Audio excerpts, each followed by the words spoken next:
And we are live here on Plus One EXP's Roll for Content channel. My name is Tony Vicinda. I am Chief Alchemist here at Plus One EXP, which is a weird little brand that multi-classes in tabletop game design, beard, and skincare alchemy in the Bardic College of Content Creation. Our hope here is to help amazing designers find great players who love their games, and amazing players find great designers whose games they can love. Once a month on Intrepid Merchants, we sit down with a special guest and talk to them a little bit about who they are, the work they do, and other news that's happening in the TTRPG industry. We've got Sam Sleney with us here today to talk specifically about Orbital Blues and Orbital Blues Month. We're going to do a little bit of a deep dive into each of the projects that is live right now, gets Sam's thoughts and perspectives. And the reason for that is Sam is the designer of Orbital Blues, along with some of the other folks over at Soul Muppet. We had Jelly on last week to talk a little bit about some of the core mechanical elements, but we wanted to dive a little bit more into what's happening. We'll also talk about some other cool things that have popped up in crowdfunding and other places this month as well. But Sam, I know you are in the midst of a move, so I really appreciate you taking the time to join us here today. Why don't you tell people? No, it's okay. Yeah. Pleasure to be here. So I'm Sam Sleney. I am one of the co-creators for Orbital Blues. It was originally an idea that I brought to Jelly, to Zach at Soul Muppet, and said I want to do a game about Sad Space Cowboys. I want to do a Cowboy Bebop RPG. And I guess to a lesser extent, it's a Firefly RPG. But I'll get this one out of the way. Anyone who's heard me on the podcast before might know this little tidbit. I have never seen anything more than the first episode of Firefly, and I didn't really like it. So controversial take. Did you see the actual first episode, or did you see the the real episode is one. aired? Yeah. Don't worry, I am ahead of that. I just still didn't reckon much to it, but. I am told that it's really good for recreating Firefly, so I'm happy for the Firefly fans. Yeah. Fans. So I was the lead writer for the core book for Afterburn. I did a third of that because we split that between myself, Josh Clark, the artist, did his first bit of writing through Afterburn. And then we had Jelly make some more contributions along with some other collaborators for some smaller sections. And then now we're doing Outlaws and Corporations, and that's just me and Josh on that one. Jelly has always been the mechanics wizard for Orbital Blues, making sure that the back end of the game works. So me and Josh give it the flavor, the je ne sais quoi, the design, aesthetics, the sort of stylization, the style over the substance, so to speak, is what we add to it. So yeah, I'm here today to just be a guest and look through the Orbital Blues Month projects and talk about them. They're all really exciting. I was very surprised by all of them because I don't do RPGs as my full-time job. It's just something that I do on the side. And when it came to Orbital Blues Month, I said to Jelly and to the other people at Soul Muppet, I trust you guys with this. Surprise me. It'll be like a creative Christmas. And the ideas all came through, and I've been blown away by them completely. It's really, really cool seeing people take this universe and take these worlds and this setting, this atmosphere that we've made with Orbital Blues, and just put completely their own spin on it. We've had that before with the Kickstarter guest adventures, the stretch goal adventures, etc. But this is a whole extra level of additional material. After this, you'll be able to have a full shelf of Orbital Blues material, whereas now I think you can maybe do like half of the shelf. You'll definitely be able to do a full shelf worth of Orbital Blues books after this. Everybody go buy a new shelf. Yeah, I mean, I just did. I 5 minutes ago, I was building a bookcase, and I've already got what of the Orbital Blues range I have is behind me. For anyone who can see it on cam, I've got the Rogue Anthems, which is a VHS box set full of adventures. We've got the Slipcase adventures, which are, I think, 5 maybe 6, definitely 5 adventures in there. I've not done a head count on them. Then we've got the core book, and then we've got Afterburn behind me, which is that's my collection thus far. I own some more, but they're still in moving boxes. Yeah. And I'm excited to own all of these as well. I've backed all of these at a physical level. The F Infinity, I have been weighing up the $1,500 racing jacket. Whether you want that racing jacket or not. But yeah, I have a leather jacket that I bought. A real leather jacket, controversial, I know. I bought myself a very fancy leather jacket as a little treat when I published my first book a few years ago, about 10 years ago now. And I grew out of it recently. I've been hitting the gym too much and I got too broad for this leather jacket.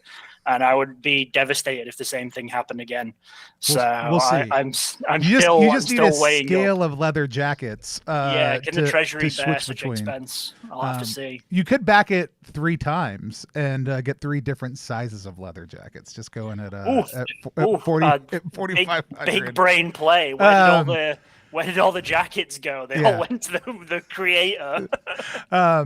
That's awesome.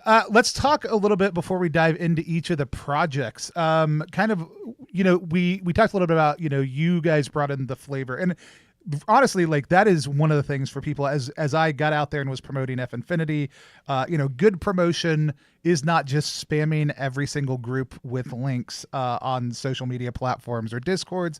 There's an element of that, but I try to customize things. And when I got in the Traveler group, I just asked, I said, this is a different space system. How many folks who love Traveler have played Orbital Blues, and got some really great responses. People who were really excited. Somebody who has backed all 6 projects and was super all in. And then people who were like, hey, I've tried it. I love the vibes. I don't, like I want something more complex mechanically, or other things like that we've heard. It's like, great, you're playing Traveler. I get it. I know what kind of sicko you are. About Traveler, real quick, is that on the cover of the book, it says on the motel road sign, "Travelers Welcome," which was a complete coincidence. Josh, who did that art piece, had never heard of Traveler. He just put it on there as a little bit of flavor. And Zach Jelly said, "Oh, is that like a sneaky little Traveler reference?" And Josh was just like, "I have no idea what that is. It just says Travelers Welcome." And we kept it on there just as a little wink and a nudge kind of thing, like, oh, you can play this instead of Traveler. But yeah, no, I totally get that. It is not a mechanically dense game, and when it comes to sci-fi, I think some people assume that dense mechanics go hand in hand with a sci-fi game. Thanks, Traveler. Thanks, GURPS Traveler specifically. And so, so I wanted to kind of dive in though. So from a writing perspective, as you're thinking about the tone of the world, right? Because talked to Jelly a little bit last time when we were talking about the mechanics, specifically like the credits and the troubles. It's kind of what we dove into, but we talked a little bit about like, what is the world flavor of Orbital Blues? So when you were sitting down to write initially, or as you've continued to write, as you're looking at some of the work you're doing right now, what are some of the touchstones that you come back to on a regular basis as you're kind of diving in to writing for Orbital Blues? I would say pulp, like as a genre. Pulp is a big one. Pulp and noir, Western, neo-Westerns. I think my biggest influences would probably be music, film, and television. I couldn't really point at any other particular role-playing game book, so to speak, and say I was inspired by that. There's one which was a game that inspired me many years ago called The Genesis by Six More Vodka. And I got that back in, I think, 2015 or 2016. I don't know if you're familiar with it. It came in a very sleek slipcase. It had a live action trailer, and this was like 10 years ago, and it was pretty ahead of its time in that regard, in being like a sleek, sexy RPG that was made by a design studio just for kicks. And I remember like looking at that and thinking, I want to make a book that is this sexy, that is this cool, that I can have out and nobody knows that it's a role-playing game, unless they pick it up and read it, of course. But just at first glance, it doesn't look like it's bombarding you with information. It doesn't look like it is a slightly slicker form of a science textbook. So I would say if any RPG had an influence on me, it was that. But that's like quite a trad Eastern European post-apocalyptic sci-fi that uses a D6 pool mechanics.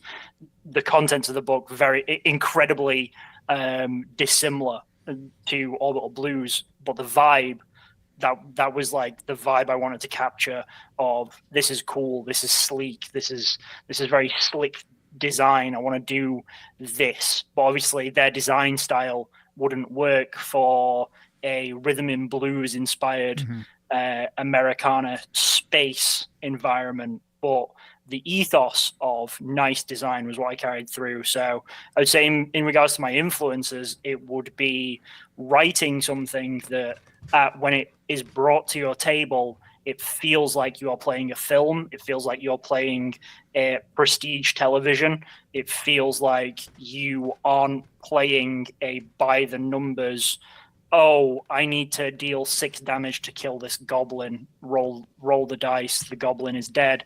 That has its place. I love OSR. I absolutely love it. I have an entire model town and modular dungeon set with loads of paper cutout models from the 90s. That is 100% my jam.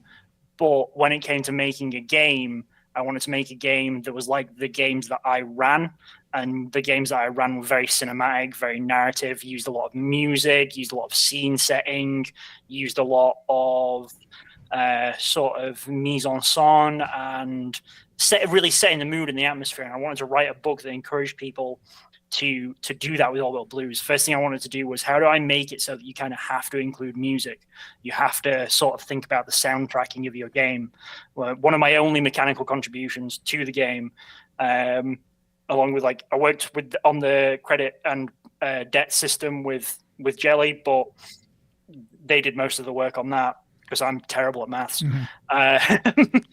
One of my only mechanical contributions to the game is the swan song mechanic and having your soundtrack, which people always say, oh, that's really cool. My character's soundtrack is this. And they went out in a blaze of glory playing this song and all of my players cried or laughed or they had a great time. And to me, whenever someone tells me that, I'm like, okay, I did a good job. I did that book. That was job done. Pat myself on the back. So yeah, capturing the vibe of a really cool film or piece of television that you watch and you're completely immersed in, and there's needle drops and there's cliffhangers, and you get to the end of it and you say you drop a cliffhanger and say, join us next week on Orbital Blues or previously on Orbital Blues, and giving that sort of feel to the players. I hope we encapsulated that in the book, and I always encourage other people when they're writing for Orbital Blues to capture that, and maybe even forego some of the trappings of traditional game design or what you think the industry wants in favor of doing that, because that's Orbital Blues. That's what sets us apart from the mechanically dense Traveler. That's what sets us apart from sci-fi GURPS. It's getting that slickness, so to speak. And I think that all of the collaborative projects for Orbital Blues Month have captured that in their own ways, which is really impressive. If me and Josh have managed to write and design things, and Jelly too, in such a way that people pick up on that and they can recreate it, then I'm not going to say it's genre defining because it's not, but we have definitely set a template that is identifiable and people can ape it, people can replicate it. All of these books I look at and I can see that's an Orbital Blues book, and it's not, oh, that's a sci-fi RPG splash book that could be for anything. I'm like, that's an Orbital Blues vibe. But and I put the work in with Josh when we first started doing color palettes, doing design documents. Josh has his Wayward Stars book, which is a coffee table book going through the design and what went into the design of Orbital Blues. People always are like, that's crazy. You guys, we did that before Johan Noor did his sort of design stuff for Morkborg. I'm sure someone will probably check the timeline on that, and I might be wrong, but we did that like quite early on and a bit recklessly. We were like, yeah, we're going to release this game and we're going to go crowdfunding and nobody's heard of it before. It's completely new. And we're going to make a making of book because we're that full of ourselves. And initially Josh said, oh, I'm not sure if anyone would care about my design process. And I was like, no, just do it. Just do it. Let's see who backs it. And every time, Josh lives in Australia now, but every time I attend a convention in this country, or when Jelly goes out to the US for conventions, people always say, oh, I got Wayward Stars, and that's such a cool book. I have it as a coffee table book. And to me, if people are doing that, I captured the same thing that Six More Vodka did with Degenesis, and making a cool, sexy book that people go, oh, what's this? And it doesn't immediately look like a slick textbook for doing mathematical equations that kill goblins. Yeah. I think the other, I think it's always worth documenting that stuff, even if you're not going to release it. Like, people love hearing about that kind of craft that goes into those things. Like, more designers should be conscious of that process as they're building. It's such a great thing to be able to point at as you're going. And if people like your stuff, then all of a sudden you've got tools and resources to be able to give them. And like your stuff can just mean at the table. It doesn't have to mean like, oh, I want to design a thing in it. Two questions before we dive into the project specifically, or two more. One is, what's your needle drop when you not your characters, but when Sam Sleney goes out, what's the song that you want playing? Depends what mood I'm in. If I'm feeling a bit down in the dumps, it'd have to be I'm on Fire by Bruce Springsteen.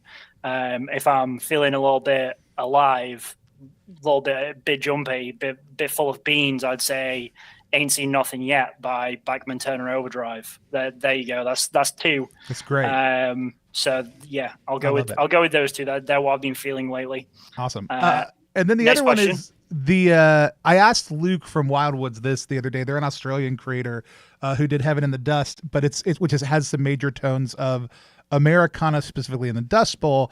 But I'm always interested when international designers say, hey, I'm designing something with Americana. Like, that's like telling me as a fish, like, hey, I'm designing something in the air that you live in, right? Like, Americans understand Americana, but like, how do you nail that down? Like, what are the things that you look at besides trying to destroy the world right now and think that's distinctively American? There's a really great bit in when Bruce Springsteen did his Broadway show, talking about his life. He opens it by saying, until this week, I have never done 5 days work in a row in my life. I have never worked in a factory. I couldn't drive a car until I was well into my 20s. And yet my entire career has been based on writing songs about working in factories and working hard and driving cars. None of it is true. I made it all up. That's how good I am, is what he says. And I guess like a big cheer. I have never been to America. I remember when Oddball Blues first dropped, there was a review. I can't remember who it was, but someone said, this is like Quentin Tarantino's idea of America was in the 80s or 90s. And it captures that vibe well without the problematic stuff. And in my opinion, like, because I grew up watching films like that, probably shouldn't have at an impressionable age, but I did. One of my favorite films is From Dusk Till Dawn. I love Jackie Brown. Tarantino himself, not a big fan of him as a guy, but film-wise, very influential. And I sort of wanted to capture this silver screen America, this television America, the image that America projects of itself to the rest of the world. It's Dallas. It's trying to think. It's a Tarantino film. It's Dallas. It's Gordon Gekko. It's a very smoggy 80s Los Angeles. It's not the real America. It's not the flyover states. It's not Ohio. It's not, where real people live and work. It's the screen America. Yeah.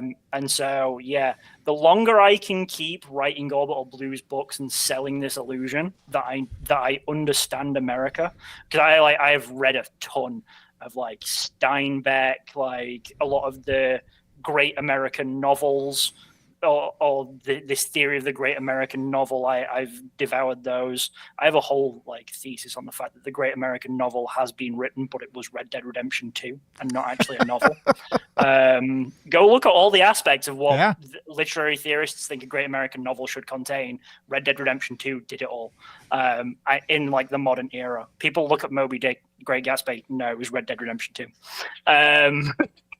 So the longer I can keep selling this illusion that I can capture this sort of screen Americana vibe whilst not having gone on my great American road trip, then the longer I have played the con, and that's how good I am. There we go. That's the trick. Love it.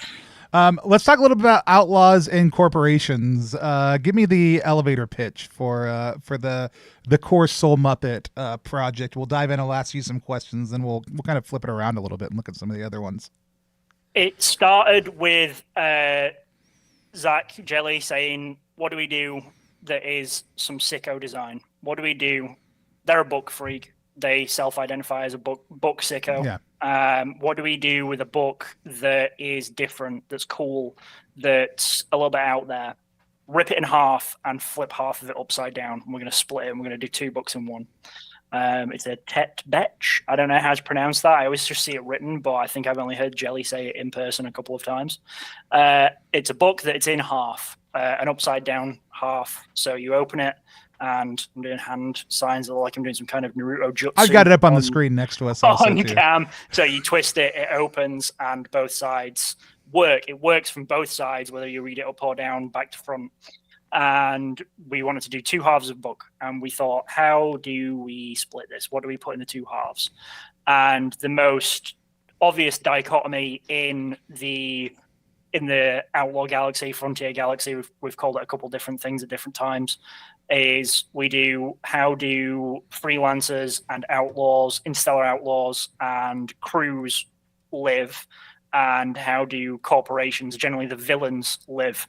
And we wanted to make a book that gave you some more supplementary material for working with big organized outlaws that Josh is doing, and then the slightly trickier thing of, okay, what if you want to sell out and you want to work for corporations? Not common, not what we set out to do with the game, but like for me personally, I have sold out. in my personal, like, I work for a big, not big, but I work for like a finance company. I am the man now. I do design work for a finance company, and that has had its own mental journey over the past couple of years, and what it means having gone from doing gig economy work, doing freelancing, not knowing where my next paycheck was coming from, growing up very poor, to now working in an industry where amounts of money that to me would still be life-changing are just like handled very flippantly and spoke about as if they're peanuts. Like, oh, we had a client, this client wants, I don't know, £200,000 dollars for this thing, which, you know, that would change a tabletop creator's life. But in the corporate industry, it's very little. It's nothing. It's night and day. And I thought, okay, I've got that experience. I have seen into that world. I see into that world every day. We would be lying to ourselves and to our readers and kind of underestimating their sort of media literacy and their appreciation for the depth of well fleshed out characters, ones that either they play or ones that they include in their narratives, to pretend that people don't sell out, so to speak, and people don't just go, you know what, I'm done. I can't do the gig economy anymore. I'm going to go get a 9 to 5, or I'm going to go do this for a big corporation that will make sure that I definitely get a paycheck every month. And maybe I'm selling a little bit of my soul every day for it, but at least I'm not selling a little bit of my body or my willpower for it instead. That happens, and we're lying to ourselves if we pretend that it's not happening in make up, play pretend role-playing games. So I wanted to write. We split the workload down the middle. Josh did 6 large outlaw groups along with their own ships, equipment, jobs that you can do for them, and I have and am, because there's still some corporations that I'm ironing out at the time of recording, doing 6 big corporations that you can, as an interstellar outlaw, or if you start out as an interstellar outlaw or play a character in Orbital Blues, you can make the shift to selling out, so to speak, to go work for the man. It might not be pretty. Other interstellar outlaws might not want to roll with you anymore.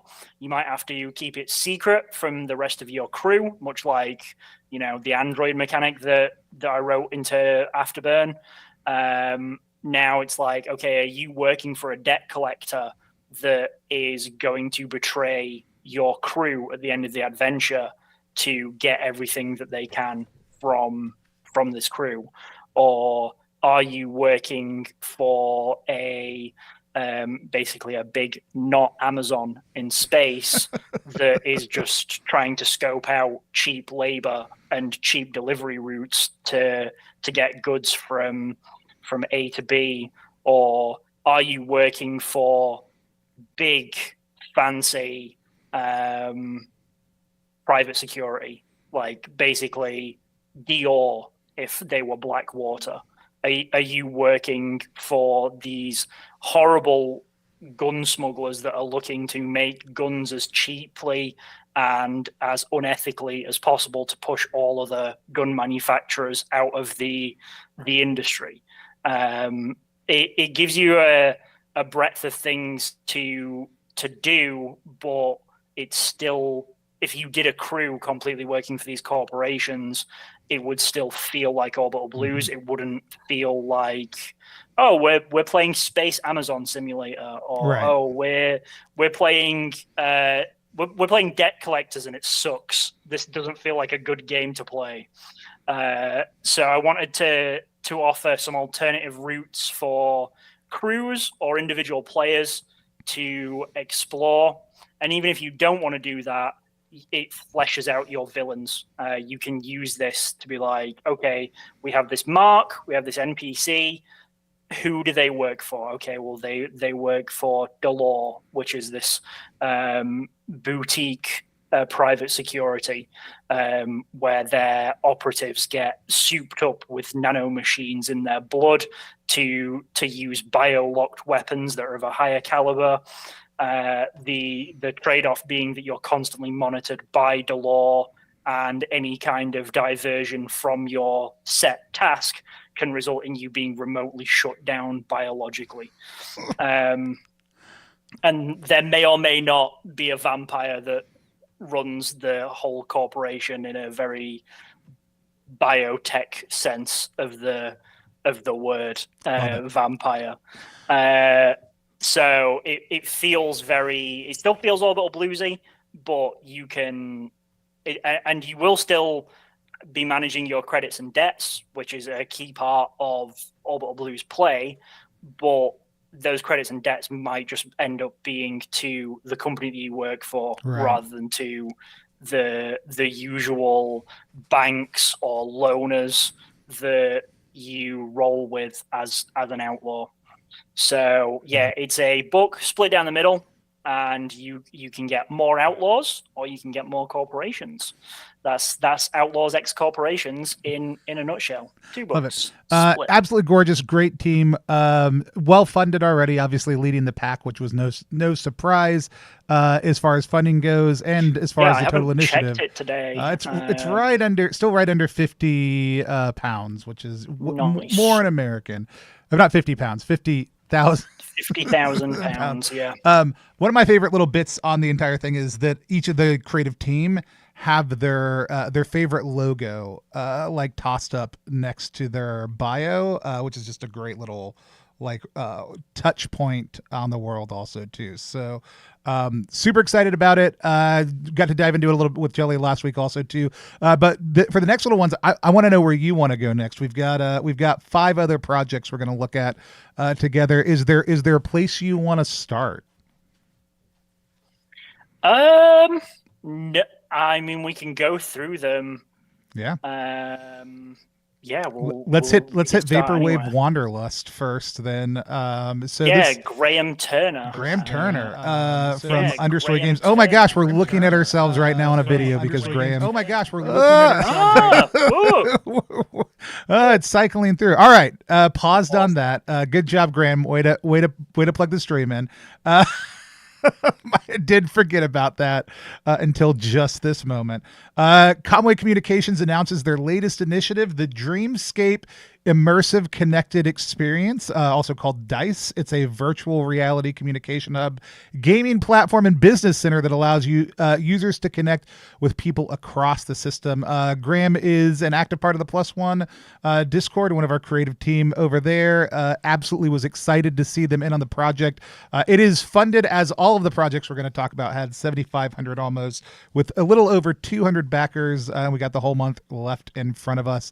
So we've got this kind of metaverse /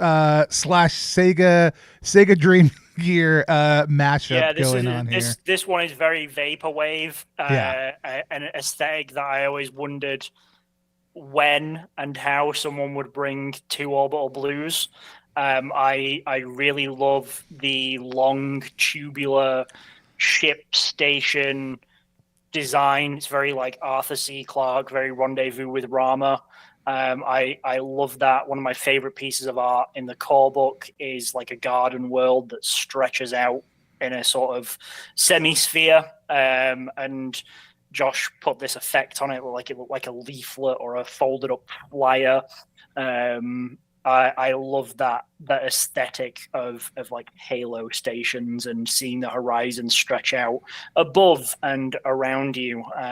It's a good hallmark of sci-fi, and Graham's got that style right on the cover. Yeah. Big fan of that aesthetic. Yeah. I love on the do you want to meet, play, explore, escape to the dreamscape image, the like feeling of, is this a circuit board or is this a city? Like vibes on that feel really strong. Yeah, it's like I think the musician Bjork was like, "Have you ever opened a computer? It looks like a little city." But absolutely just great like in-world vibes. And also asked the covers of all of their additional content, the session tapes. Graham makes great stuff. Really excited about this one. As you're kind of looking at this vapor, like where meta space that Graham is exploring, like for you as like one of the core designers, what are some of the questions you have, like, or would want to explore kind of in this play space? Like obviously we don't know exactly what Graham's we've always been super vague on the cyberspace in Orbital Blues. We go with this anachronistic style of computers have big, horrible, dark green with light green lettering, Fallout style, or maybe they look like, I don't know what Americans called it, but like teletext, or like screens. You're probably not getting anything better quality than the sort of like airport terminal television, grainy. And as in regards to what you're doing on those computers, other than just getting basic data and maybe spending 30 real seconds waiting for a picture of someone's mugshot to download, for example, so you know who your mark is. We've not really sort of specified about what cyberspace looks like. You know, in Cyberpunk, in its various varieties, the cyberspace is kind of like a physical space, like a metaphysical space that you can hack into, and that's a whole of the game when players do that. So to see somebody doing this dreamscape with interactive virtual experiences, we've never said you can't do that. So it's really cool to see someone just going, okay, yeah, these are computers that you can plug into, and it is you get digitized, you get to play in a cyberspace and a cyber world. It's a space that, well, I think all of the projects are spaces we've not explored. Otherwise, people probably wouldn't have done them. But this is one that we definitely haven't explored, and we left it open to using a computer in Orbital Blues can be as complex or as simple as you want. And this one is fully immersing in the whole digital sphere and digital environment, like an alien world, but it's all within a computer. So yeah, I think it's really cool. I think Grim did a great job of presenting like here, like this is just a space for a reprieve. Also, here's the criminal syndicate that we've thrown into the middle of this. That's, you know, it's like it's the boilerplate syndicate, which they like focus on banned media and maybe a group that wants to hire the outlaws to go out and find, you know, like something that's been lost to time or history and bring it back so that people can plug into it. Also, we saw Josh has got the Dreamscape logo from Conway Corporation. Also, yeah, it looks like something that would be at the start of a weird VHS of a forgotten film. I really like the bit of they're hoping the players will help them get an old film that's entering the public domain before the former copyright holder can lock it behind a streaming service forever. What a 2020s problem that is, that it has been made to seem timeless here. And just that mix of, hey, here's a form of relaxation, but what are the dangers that surround it? The different things this will let you pull in. It's a super fun play space. Graham is. I don't think anything that is relaxing in the Orbital Blues universe should be safe. You know, how are you going to unwind in the Frontier Galaxy? I'm going to smoke cigarettes. They'll kill you. Oh, I'm going to get drunk. That'll kill you. I'm going to watch the TV. I don't know. It's radioactive. That'll kill you eventually. It'll make you depressed. That'll kill you. So I think having this escapist space that will still kill you. And good, great, all for that. Love it. You should always be running the knife edge in the Orbital Blues universe.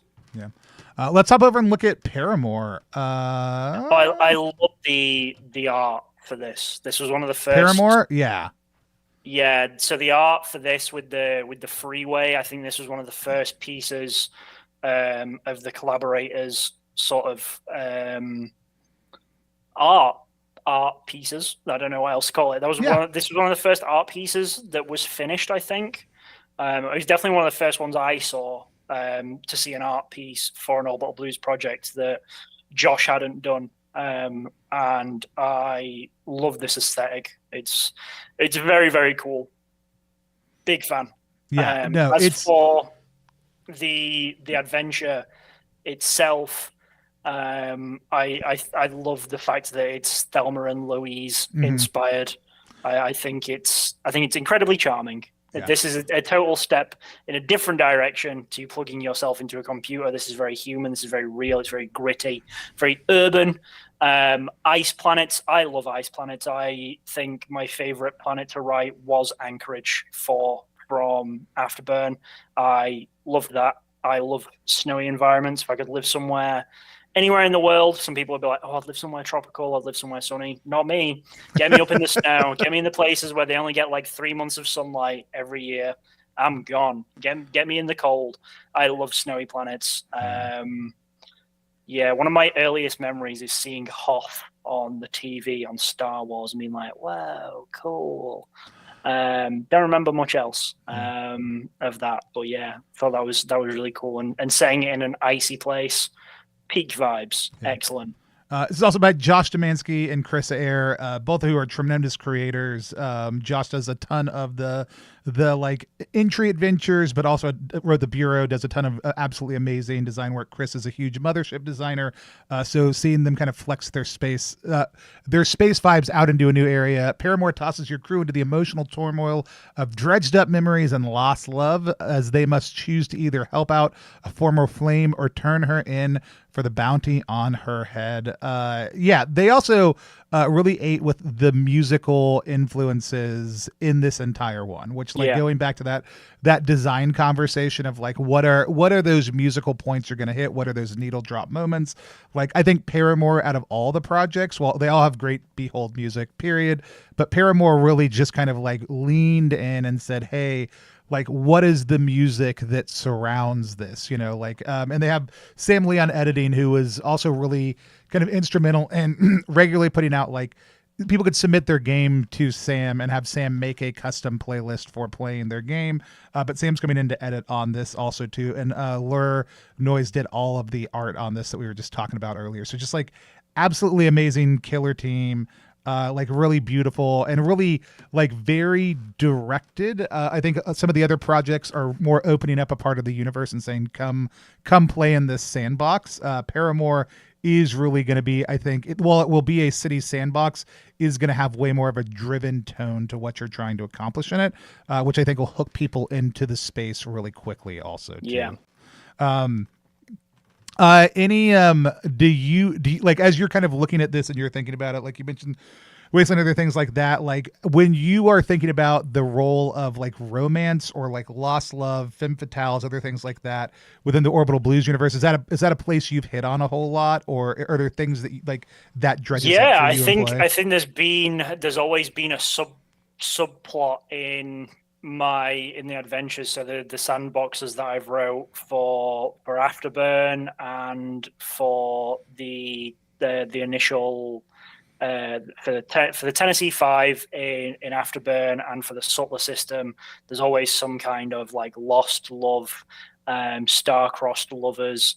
There's always like romance plots, because the way I do those sandboxes, and it pisses Zach off to no end, is that I write them basically like I would, not scripts per se, but kind of like spec scripts. I write all these characters and a little bit about their motion, their sort of the direction they're going in.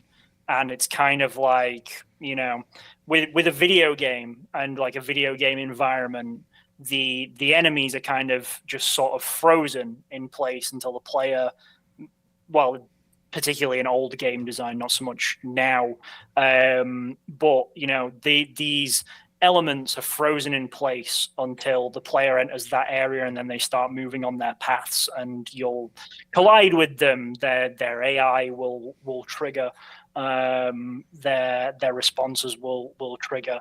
That is how I approach writing these sandboxes. I write these characters and I set up who do they know, who do they love, who do they hate, what do they want, what are their motivations, and I give all that to the GMs, to the readers, and then say, okay, as of the adventure starts, or when your crew meet this person, this is what they are doing. And I don't write a script to say they will absolutely 100% do this. I set them in motion for when the players engage with them, and setting two NPCs up to have had a relationship prior to the players meeting them, or they're going to start a relationship, or something needs to happen to get their relationship going, etc. That is something that people almost always engage with.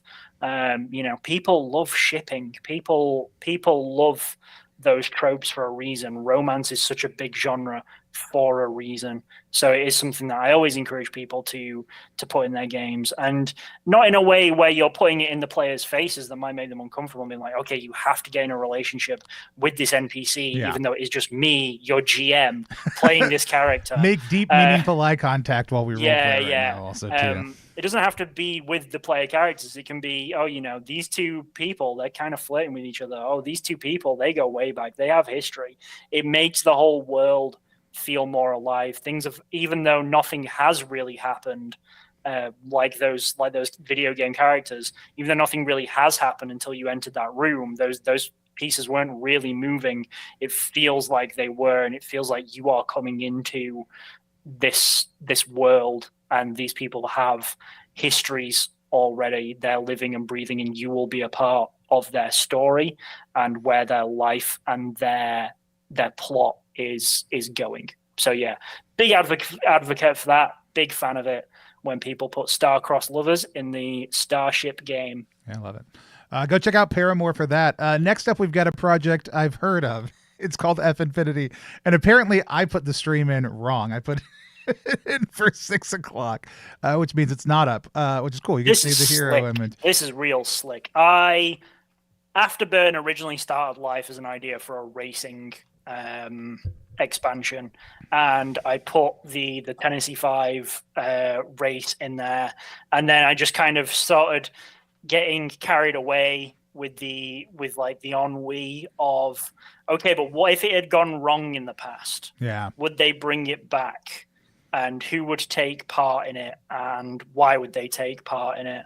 And the weight of that kind of drowned out the actual race that was supposed to be in Afterburn, and it's this sort of phantom shadow that kind of hangs over the Tennessee 5 system of this big race that people were doing, and it might happen again, but there's just a lot of socioeconomic factors that are getting in the way. Yeah, it would be idealistic if it came back and we did it, but there's a whole other bunch of problems that we need to solve before people can go zooming around in their spaceships. Whereas with F Infinity, just like bam, racing straight away, getting in there with it. This is like, damn, I wish I'd been this straight to the point with the racing, but I got too caught up in making all these races sad and dead. Whereas this is slick. It's been fun to see it come out with Outlaws and Corporations and talk to you and Jelly about that also, because it is like figuring out how the credits and debits are going to work a little bit differently, because not only are you having to fly around, you're having to maintain a high performance piece of machinery that is nothing but a money pit too, but is the way you make money in the world also, and mechanically as well, racing and chases, etc. So when I GM, I always and when people have asked me for GM advice, because I always love like getting a chase scene or like a Mad Max style car fight in the RPGs that I run. And to toot my own horn, I always nail it. Like, and players were like, that was sick, that was really fun, that was exciting, I didn't lose track of where I was or anything like that. What are some of your, because we're running our first public stream of the rules on Friday night. Wes, the lead writer for the thing, is gonna GM it for us. What are some of your hot tips for Wes? So this is something that I've always struggled to put into writing, to write this as like a sidebar tip. But you want the illusion of movement rather than movement itself. And the cars or the tops of trucks that your players are fighting on in this like Mad Max style scenario, they're just platforms. They're like they're separate stages. And the scenery is actually a big piece of paper that is being rolled in the background, theater style, to make them look like they're in motion. And you should keep describing that, but you should also keep describing what's going on those stages. And where the truck is going, it's not really sort of that important. Like if you watch Mad Max and you say we're able to lock the camera onto the truck, like you're able to move it down from the people fighting on top of it to just the truck itself. That truck is driving on a really long straight road doing nothing. Yeah. The driver is just like driving along, even though there's people fighting for their lives on top. It's a stage basically, and you're selling this illusion of this vehicle that's hurtling at possibly hundreds of miles per hour is actually much more stationary than it feels. But you do that, and that's your stage magic, and you can make what's happening on those mini stages so exciting. And as long as you keep saying, oh, and then it takes a turn, and all these trees fill your vision as the truck sweeps up the mountain roadside. But really, it's like, okay, now there's a guy coming at you with a piece of bent pipe, and he's going to try and kick you off the truck. And if you fall off that truck, you're out of this scene. You are done. You are dead. And then with the racing for F Infinity, I think this like little grid system and this new mechanic for the racing is an essential. You need something to be able to quantify space and placing to your players when in a race the position is so important. Because it's all well and good saying, oh yeah, your car's ahead of his, but it's how many units ahead of his. Are they? Because if they're breathing down my neck, then I need to get some distance. Or if they're miles away, I can relax. So it's good to be able to quantify that. I don't do that so much when I'm GMing these chase scenes, other than just, oh yeah, they're gaining on you and they will be there when it's narratively relevant. But when it comes to a race and being like, okay, where are we going to finish? Where are we going to place? Getting a little grid going, getting a more mechanically granular system to sort of track that. A-star. Yeah. Well done. That was a like, oh, we need more UI UX. The grid mat, it will come digitally for everybody because we do think it's an essential part of play. But we're working through right now. We've got these cool A5 trifolds. It's a mouse ritter staple. But like I love it. Like the first time I held one in my hands, I was like, this is one of the coolest things you could put on a table. So the making little mini GM screens out of them that'll show the players like where they can be on a track. And then on the inside helps the GM track a little bit more. All the information's in the book. If you're running it digitally, we just committed to doing a digital suite for it also too as an add-on, but they're things that just kind of help enhance play. They're less essential, but they are going to add some new information. And if you're at a table or playing online, like some of those other elements to basically be like, hey, what is happening in this turn? Like, what is that moving scene in the background? Like happens on those, and then giving players the freedom to be like, cool, we see that, we know that. What are we doing on these platforms? What are we doing in this moment of the race? Was a huge kind of process for figuring out, and we're still kind of refining as we go also too. So, but yeah, that physicality to it was also great. It's also Orbital Blues does such a great job of saying, here's cool shit to go on the table that's just going to enhance the mood, whether that's a cassette, the pamphlet adventures, like other things like that really help just drive the feeling of play. Yeah, I've got my envelope, the prop pack that we did for Afterburn with all the business cards for the various businesses in the Tennessee 5. I have that in the cupboard. I've got like a cork board waiting to go up in my new flat. That I can put things on. I might just fill it with all these fake business cards for all these people that we made up. It'll make me look infinitely more interesting whenever someone comes around like, why have you got this business card for this dodgy lawyer that's covered in biro and coffee stains? I'm like, forget about it. Yeah. It doesn't matter. But it brought in corporations in a really interesting way in this because they are primarily sponsors and people who help you keep your your credits under control, or do you want to just go that fully independent route? There's so many touchstones in here that have just been a blast to dive into, pull on, and like I said, it's been great to see how other projects have mirrored them, because even like Paramore has car chase mechanics that they're dropping in for it also through the city. So we're gonna end up with some really great stuff through the whole project's collabs also too. Cool. Let's hit Greenlight Express, which is A Fistful of Stars, is an adventure setting book for Orbital Blues where your outlaws explore the hottest new way to travel, an interstellar train line connecting multiple star systems. So if you want to know how you're going to get from Settler to Senna, from Core Orbital Blues to F Infinity, you're gonna take the train and Fistful of Stars to get from one to the other. So have you had a chance to dive into this one? It's been great to see. The station's crew is so tremendous. I get to see them at cons all the time. So it's been awesome to watch. The station's crew reached out to me probably a couple of years ago now, when they did an Infinity of Ships. Yeah, Infinity of Ships. because they were doing ships for, like Mothership, Traveler, etc. And they wanted to do all the blues because we just kind of like hit our stride around that time. They reached out to Jelly and said, "Oh, will you do us some ships?" And I'm an online recluse. I don't really do social media much. So I wasn't really out there. And Jelly was like, I mean, I could, but a lot of the flavor for Orbital Blues is by Sleney of Sleney, Clark and Cox, so he'll do it. And I was like, yeah, sure, I'll do it. Yeah, that sounds fun. Writing some stuff for other people, something I have never done, by the way. I just all homegrown here. So that was really cool to put forward some ships, that were specifically Orbital Blues flavored, but I would hope that they've ended up in other adventures and other game systems. That'd be cool. So it was really awesome to see them step into this and just fully embrace this big sprawling splat book, I think is what you call it, for just ships, carriages,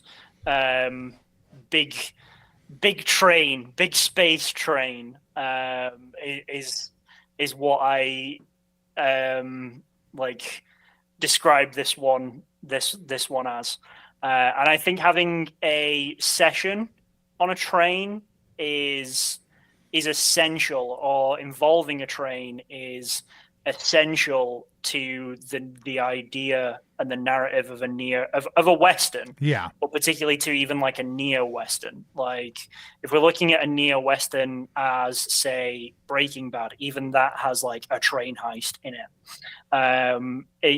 Any kind of good Western, you got to get a train involved. Even though America doesn't really have much of a train system, so to speak, certainly not to the level of other countries. We do for logistical shuffling for logistics, of things, you do, but not for personal transit. Not for personal travel. And yet, everyone out here doing Westerns being like, "Oh, I do declare that the passenger train is being robbed." It's very old world. It is very quintessentially Western to have something train involved. So this was one where I was like, I was both surprised and not surprised by it. I was like, sooner or later, someone's going to do big space train. Yeah. This one actually had me creatively stubbed my toe, because I'd started writing a big space train as one of the ships that you could get if you were working for the corpo side. One of them was Homesteader, who were like this, not Amazon, and it's like you can crew a Homesteader ship, which is basically big space train of the front boxy carriage, which is your ship. That's your ship. But then for miles behind it, there's just loads of cargo, freight sort of carriages that just go on and wind behind the ship for ages. And there's like a ton of material you can do there for so much good stuff. Okay, there's someone on the back of your train. You've got to go, because this is kind of archaic and cheaply made. It doesn't have any defense systems down there, but it does have some walkways with grav lines on it. So you're gonna have to go down there and get those people off the back of your ship manually. In Fantasy Flight's Rogue Trader system, sadly out of print now, where you play as like a rogue trader from Warhammer 40,000, there is a section in there for generating your ship.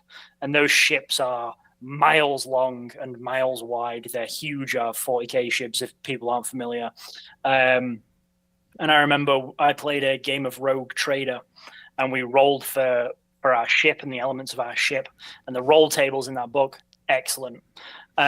You could come up with all kinds of weird, crazy ships, and the ship had a life of its own.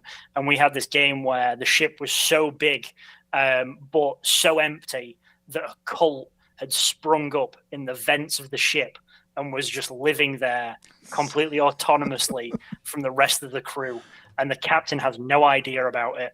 And that's what my group rolled. I was the GM, and I just thought, you know what? The plot that I was going to run, I'm not going to run that anymore. I'm just going to run this entirely on this ship. and they're having to beat the crew. The crew are having to beat the cult that lives in the vents. And as of the start of the adventure, they've been there for years and had no idea about them.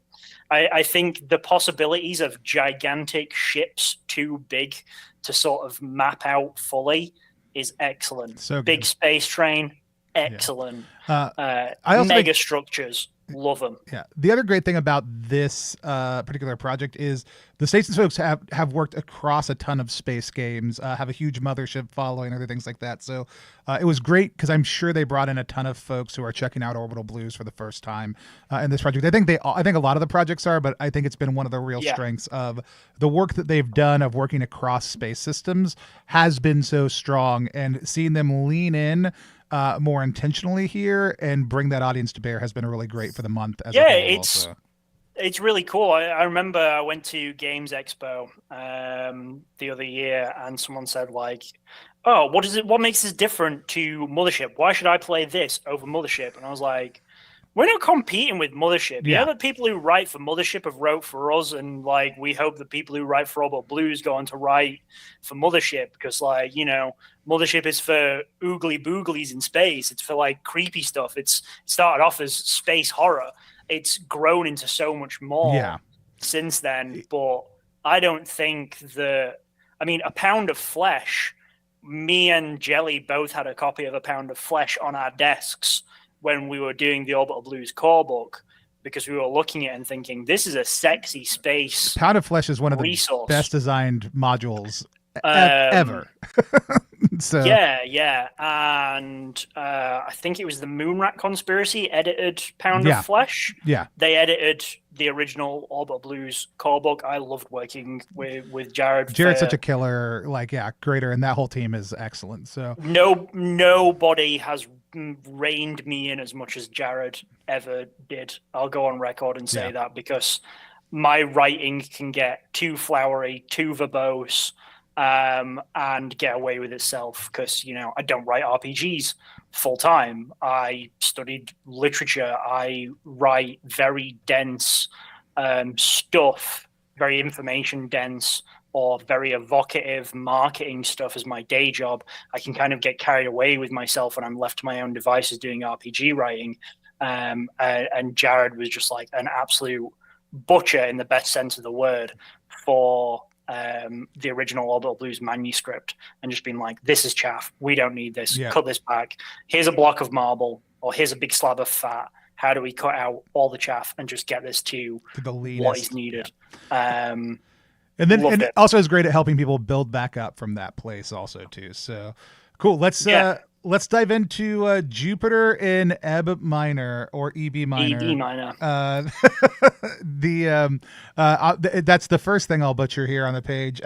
Join us on this planet hopping adventure following the tracks of the songstress Xiomara Lauren, discovering the truth behind her disappearance and unveiling the mysteries of the corporations that have laid claim to her talents.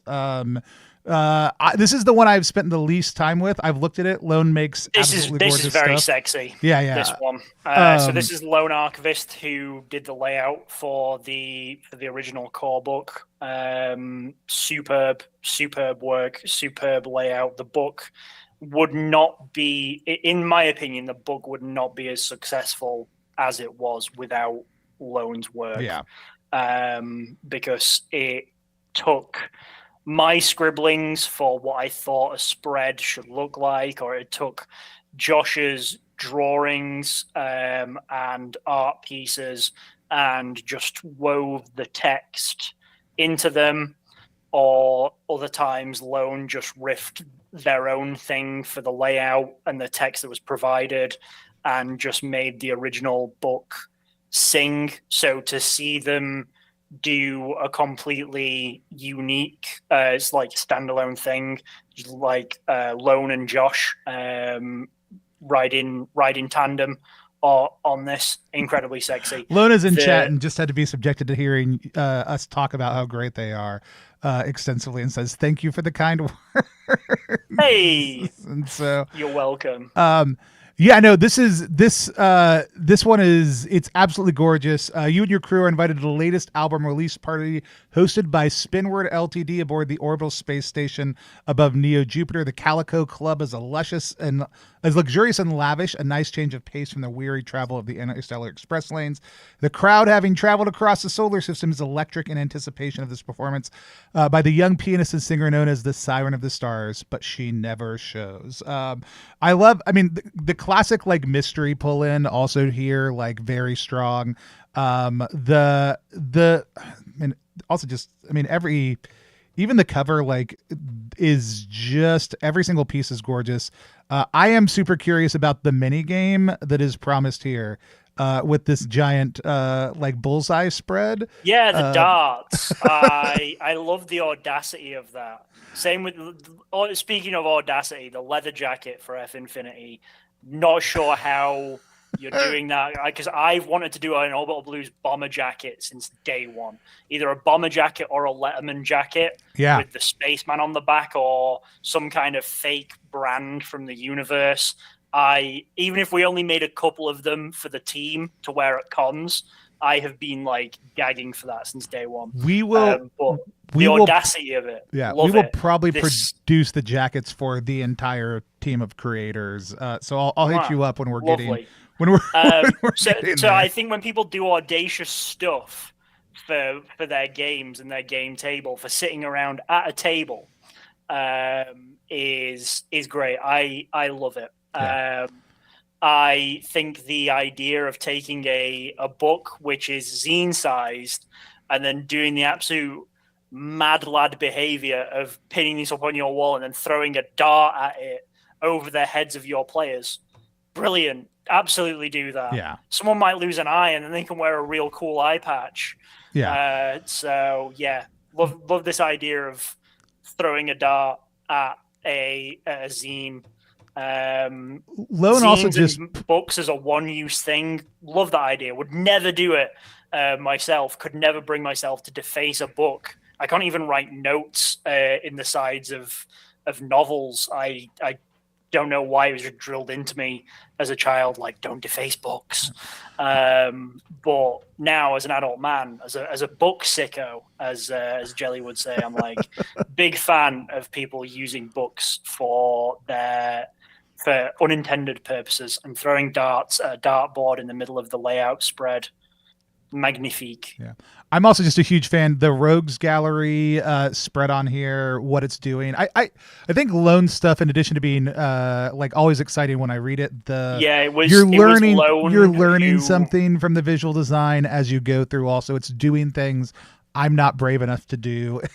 In layout. Yeah, it was Lone who originally came up with the character sheet idea of a ticket stub and the Orbital Blues rogue character sheet of what you needed, because it was just bite-sized. Being a ticket stub was originally Lone's, and and then also the character sheet being a rap sheet, also Lone. So incredibly talented designer, incredibly talented layout wizard. Love to see it for Jupiter and EB Minor. This is one I've backed at the sweet tier because I love owning my books physically. I'm excited to see what else is to come for all these projects, but definitely for this one. The Appendix N and the Appendix M on here, like the citing sources and getting the touchstones in there, like incredibly well executed. This is something that people should pay attention to for like funding projects, is being able to put your touchstones in there. We're seeing cooler and cooler ways. That's something I've always been like a big advocate for, is tell people what it's like. Your idea is probably not as original as you might think that it is when you're in the writing stages and you're caught up in your hubris. But it works really well to be like, it's like this thing that's really popular. It's like this thing that's really famous, because then people just immediately go, oh yeah, cool, I like that thing, I'm going to buy that as well. Yeah. So I've always been a big advocate for doing that. And I remember telling the people in the Orbital Blues Month co-creators Discord, like, put cultural touchdowns in there, because I do remember initially when we were writing the blurb for for Orbital Blues, I wrote the initial draft of it saying perfect for recreating games or stories in the style of Cowboy Bebop, Guardians of the Galaxy, or Firefly. And Jelly was like, I don't think it's Guardians because there's no aliens, and you don't even like Firefly, Sam. And I'm like, both of those things may be true, but if someone picks this book up in the store and looks at the back of it, those three things are true to that person, and they're true to what we are trying to sell and what people can do with this book. I think if I were to rewrite that now, I would probably include Andor in there. I mean, there's been games that have captured the vibe of Andor since. And done it better than Orbital Blues would, but it's something you could do, and to unlock my corporate lizard brain, it's like you want to get that market recognition, you want to get that sort of, I know that thing and I'm going to buy this thing as well. So you want to hit those touchstones. Yeah, the even as you're like, when I was thinking through touchstones for mine, right? Like, because my brain, the way my brain attaches to media is very weird. Like books I attach to really easily. Movies and TV shows I'll attach to somewhat. Songs, my brain doesn't engage with music in the same way that other people do. I can enjoy music, it just doesn't create an emotional touchstone for me that's necessarily long lasting, which is just how my brain works. Don't feel sorry for me. Yeah, that's fine. Yeah. But like my inspirations for the stretch goal that I'm doing for F Infinity, which is getting announced today, along with the solo rules stretch goal by Elliot Davis. It'll build on the Wanderer rules, but move them into F Infinity also. That was a great shout doing that. Doing the solo play. When Elliot was like, "Oh, I don't have time to do a full project," I was like, "Do you have time to be a stretch goal?" Immediately. But they were Dune, the TV show Landman, which I don't know if you've watched it. Also, weird piece. It's oil culture in Texas, which is all kinds. It sounds familiar. Yeah. And then the movie Armageddon, which I had to look up which blow up a giant asteroid in space movie I was referencing. One of things that always sticks in my mind is like, have you ever heard the commentary for Armageddon with Ben Affleck, and he's really drunk? No, that sounds great though. And he's like, why? What I was talking to the director, and and I said to him, like, why are they training these oil riggers to be astronauts? Why don't they just train astronauts to be oil riggers? And he looked at me for a long time and then just said, shut the fuck up, Ben. But the other two I referenced are Growing Up in Texas and 4-H, which is like y'all probably don't have, it is a farm club that exists here in rural parts of the United States. But it is the most country thing that you can be engaged in. And then Deep Space Nine was the other one. But yeah, I mean, like, that's one of the few like sci-fi like pieces of media that me and Jelly both really rave about, and we both agree as a cultural touchstone for Orbital Blues, because we both have different ideas of what the Orbital Blues universe looks, feels, sounds like, but the general down and dingy vibe of Deep Space Nine. Well, and humanity on full display in a way that it's not in any other form of Trek is one of the great things about that entire show. So like, I'm super excited. It was great to see other people pick up some of the same type of touchstones of like, here's media, but also here's just a thing in my life. And it's fun when I shared them online, somebody said, I grew up in Texas and went to 4-H. This is too narrow casted on my interest. And so it's always fun to just encounter people who have that same kind of like Me Too moment also of like, oh, like that is for me also then. Two other things I want to shout out real quick. We don't have time to necessarily do a full dive into, but they are funding right now. People want to go check them out. One of them is Femoria. Have you checked this out? I said I would drop you the link. And I'm going to do that right now. I never dropped you the link. Hold on. I'll where's our conversation? There it is. here. Oh, got it. I beat you to it on my Oh other monitor. no! Yeah, so this is Tanya Herrero and Johan Noor getting together to do a Morkborg compatible and inspired folk horror role playing. Tanya is just an absolutely tremendously talented artist. We have them working on a couple projects in the background Oh, that'll it's got come out crow sometime in the people next in it. I'm year. in. But it's just gorgeous. Absolutely amazing project. They have burned through all their their crowdfunding goals already. That's how well it is funded, which is great for them. Love to see like life-changing things happen for people, or at least for the next few years, life-changing things happen. But it's been amazing to watch Tanya just dive in on this over the last few years, releasing little bits as they go. Your characters are, I think, a little bit more survivable, but they also are creating emotional connections with each other. You're filling out the world. It's just as dark as Merkborg, but you're going to get a little bit more of a community sense of feel. Oh yeah, of course. No problem with Redworm. It is such a great project. I need to get on and back it actually. I'm hoping we can set up something with Johan to come, or the team to come run it on stream sometime soon. So, oh, hi. I didn't know that was you for sure. It's Tanya in the chat. Yeah, absolutely. Hands down was one of my things I wanted to cover this month. It's been really great to see it evolve and just super excited. Also, again, I'm always a sucker. Like y'all did the corporate logos, Sam, on yours. The art, Tanya, that you did for these, they capture y'all's vibes so well. Like your staff art of each of you are just beautiful and tremendous, and grounding y'all as creators in the world that you've created is one of my favorite things to see, and you did it so well along with everything else on this. Sam, I just waxed a whole lot. I know you're just diving into it. Any thoughts on this one? I'm not a fairy, but I love a little animal critter person. I am a sucker for little greebly creatures. I'm a big fan of these crow people. Your little pangolin warrior looking dude. I have not seen anything about this, by the way. I'm going completely blind. But yeah, this looks dope. I love the black and orange. That's some really strong design. It's like you can, upon seeing these spreads, I can't. I'm not immediately like, oh yeah, this is a Morkborg thing, but it has the atmosphere, it has the vibe of a Morkborg thing without having that same scratchy black and yellow that a lot of Morkborg adjacent stuff tends to.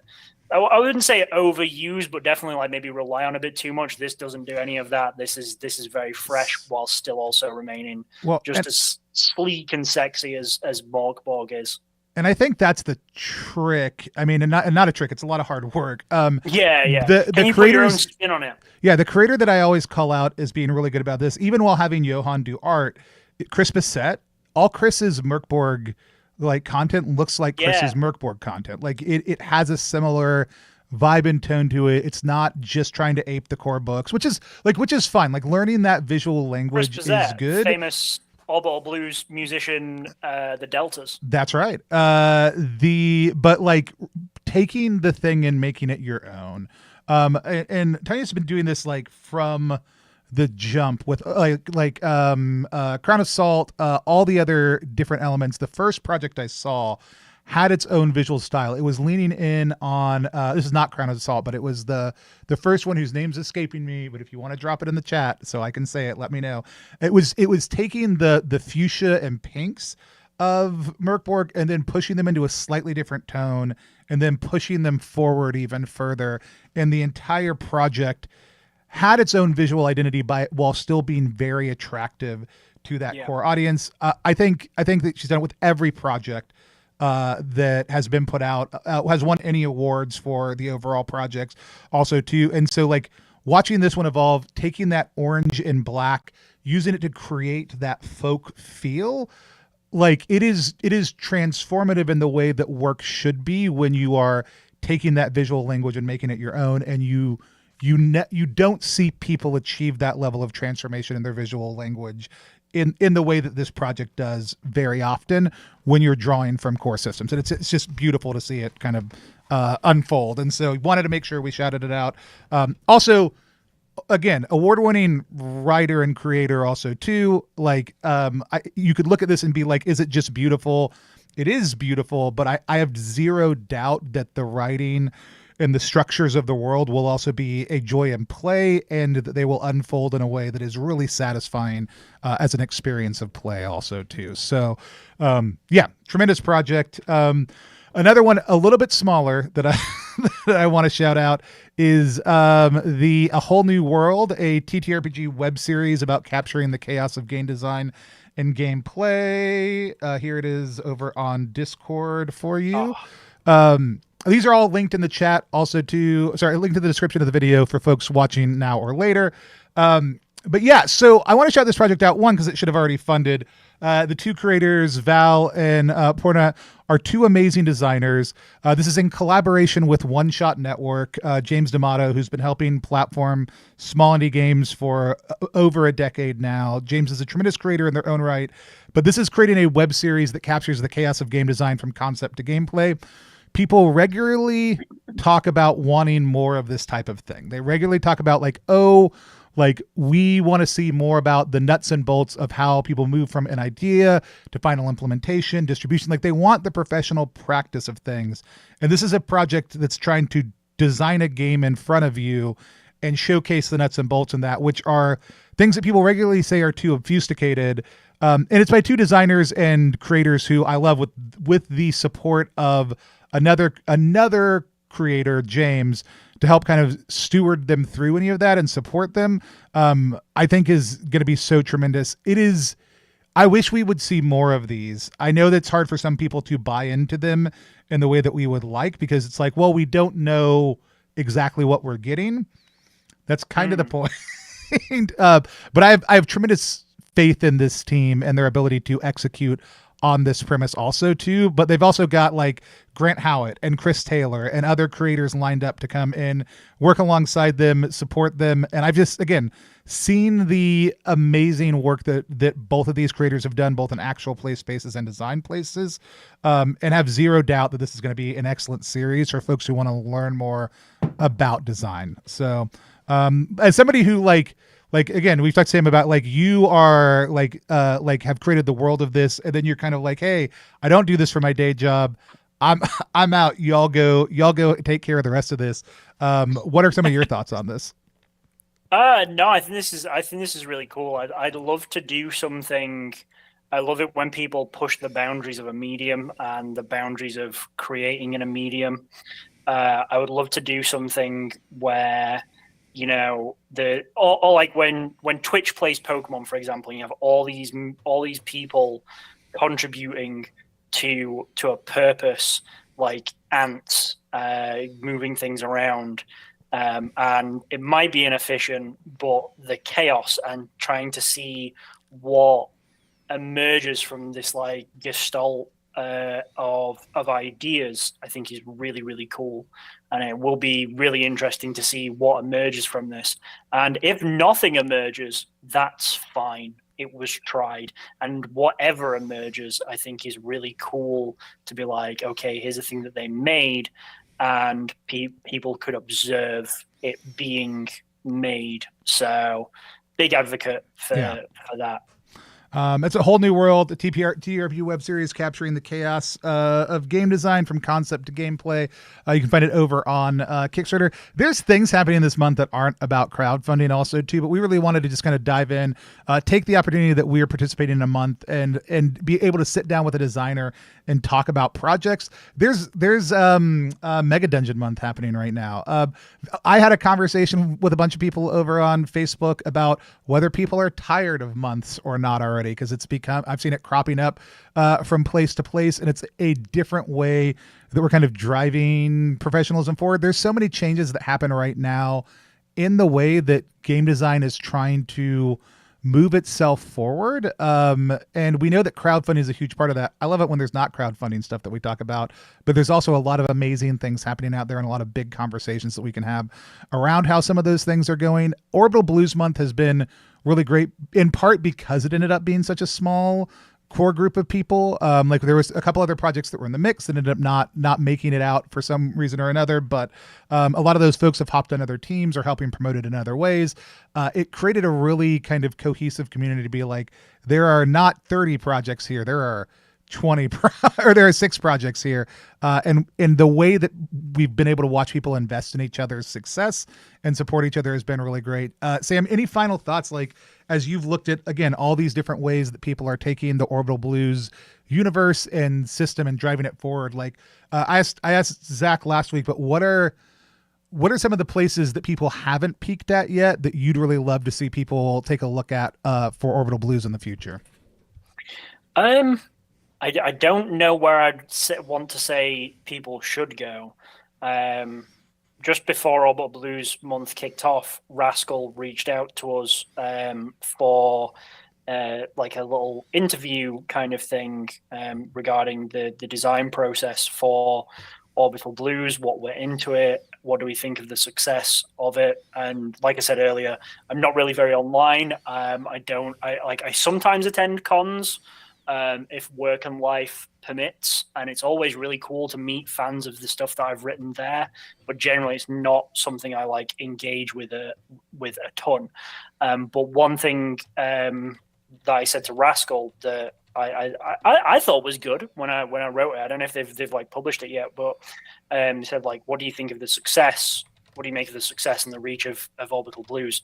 And one thing that I said to them was, we've written this thing. It's not the most original idea, but we've created a specific atmosphere and a vibe and a setting, so to speak. And we did that largely in lockdown from our bedrooms with, I certainly speaking from my own personal experience, pretty limited world experience.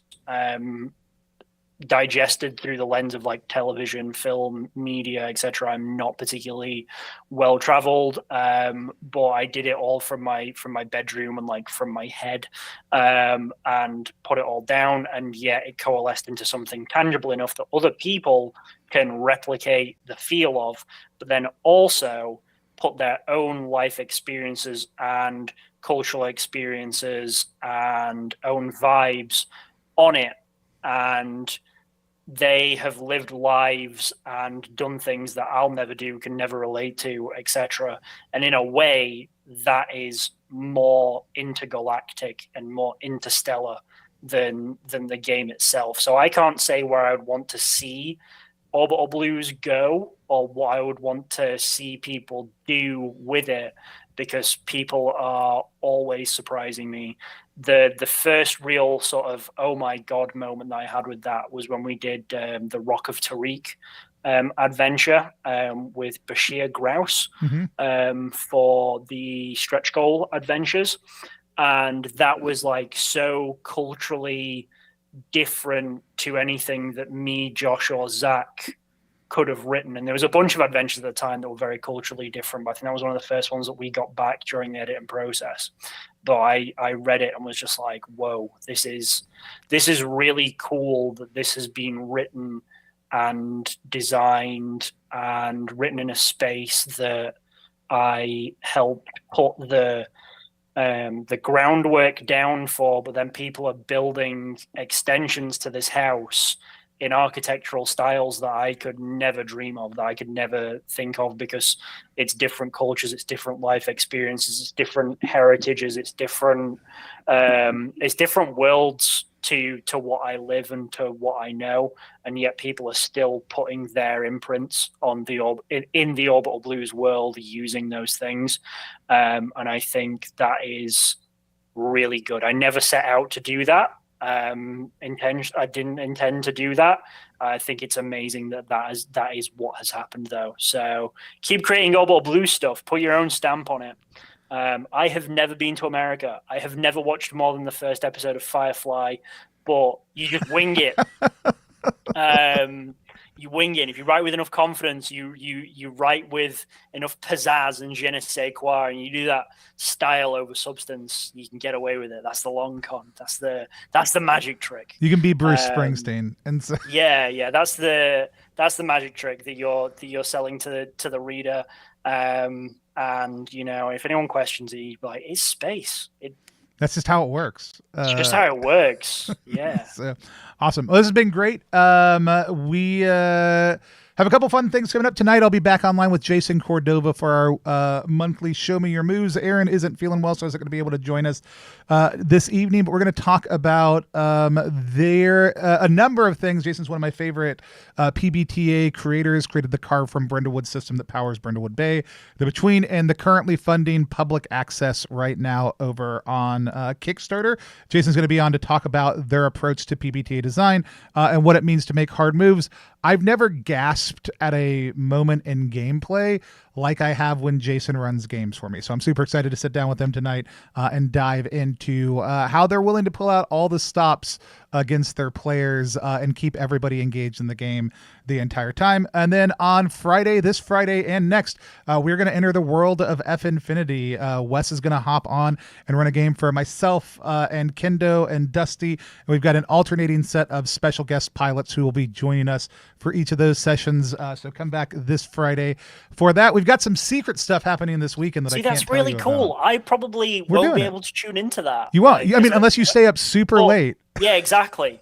But it's really mind-blowing to me that people are out there streaming and playing Gorball Blues, and I'm just like, I don't know, sat on my couch watching King of the Hill. Like, I don't know what's going on, but people are doing things with this game that I wrote, and I'm like, mind-blowing. Yeah. No idea that's going on, but I'm glad that it is. It's going to be great. You'll be able to watch the video afterwards and be tremendously entertained by it. And so will anybody else over on our YouTube channel. This has been Intrepid Merchants with Sam Sleney of Orbital Blues, and we'll see you down the road.